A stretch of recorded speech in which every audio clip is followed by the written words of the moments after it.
Oh, is this the moment of truth? Yeah. This is the moment of truth. It's not good.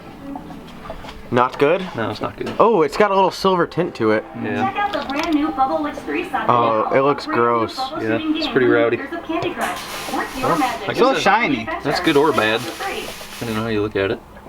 All right, worst case scenario, from what it looks like, what could it be? It's definitely gear. But like, hopefully it's not a bearing as well. Oh God. What does the bearing mean? I mean, not much, really. Everything in there is pretty bulletproof, so it just has to be replaced. All right, what's going on YouTube? Up here at the shop yet again. As you saw, that was the first look inside the rear end. It has some non-good colors, I guess you could say. That was a terrible sentence, so don't judge me. There's definitely some shavings of metal in the rear. So Jeff literally just popped that sucker open, and right from the get-go, there are some issues. So as you can see, the car's on the lift. We are going to diagnose, well, I think we already have diagnosed. The rear is not right. The transmission should be fine. Once we fix the leaky oil pan on it, is still leaking. Been through a number of gaskets, like you guys know. Right now, Jeff's going to pull apart the rear and, you know, dive in there and see what it's like.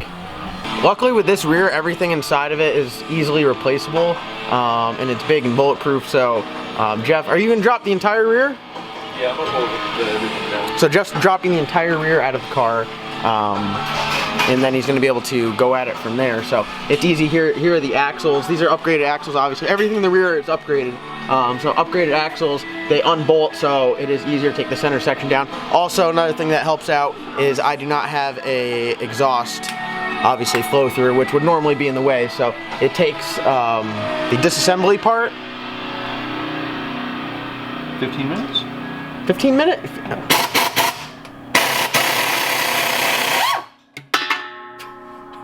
Jeff just called it. He said 15 minutes, the rear is out.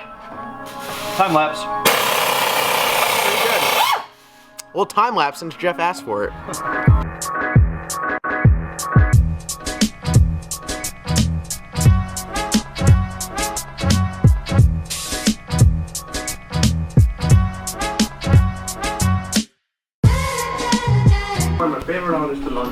Alright, so I'm gonna pause the time lapse here for a second and show you guys something. So, if you could tell right up here, this is there a special term for this besides just a bushing? It's a bushing. Just a bushing. Alright, so this is just a bushing. As you can see, there's like a weird gap right here, and then it's like squeezed out on this side. So this is actually holding the rear end in, and I guess from all my horsepowers, it pushed it back and it's all messed up. So I think I'm well over the limits of the rubber bushings, but as you know, this car is actually built out of rubber bushings and braided lines. So we're gonna keep rocking it. But we're gonna see, it probably, Jeff, what do you say, it needs new rubber bushings? What? Needs new bushings? Yeah. So yeah, definitely needs new bushing. So I guess at this point, it's time to upgrade. They say the best thing for drag racing, obviously, is just have everything solid mounted. That gives you the most consistent 0 to 60, or 0 to 60, most consistent 60 foots, and there's overall better performance. So right now, everything is moving underneath the car kind of separately. And for drag racing, you want everything to be as stiff as possible.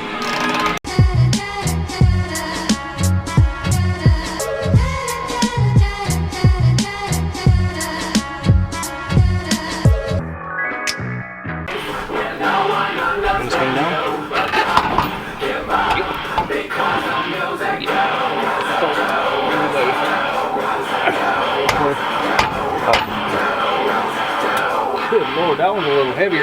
Yeah. I think it has some size to her, huh? She's a horse. This would be cast iron. Do you want me to grab the bolt? Yeah. That's a good idea.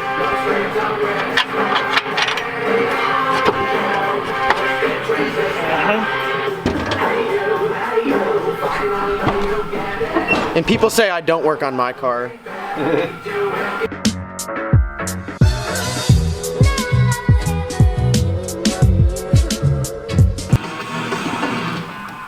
Mmm, yum.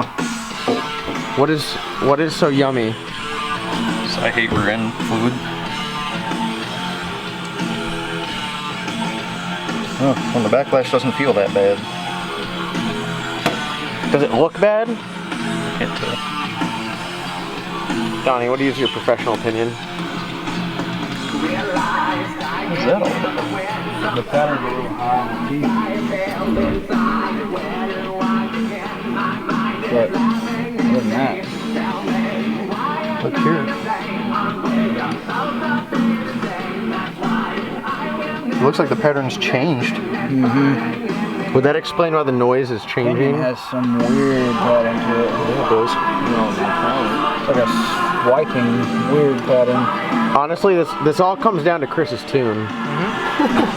Too much power, breaking shit. I want to make a bunch of power. Damn, parts started breaking. Yeah, this is one thing that I don't think people understand is people think that like just because you buy like a high dollar part or like a race car part that it'll never break. Like parts get wore out.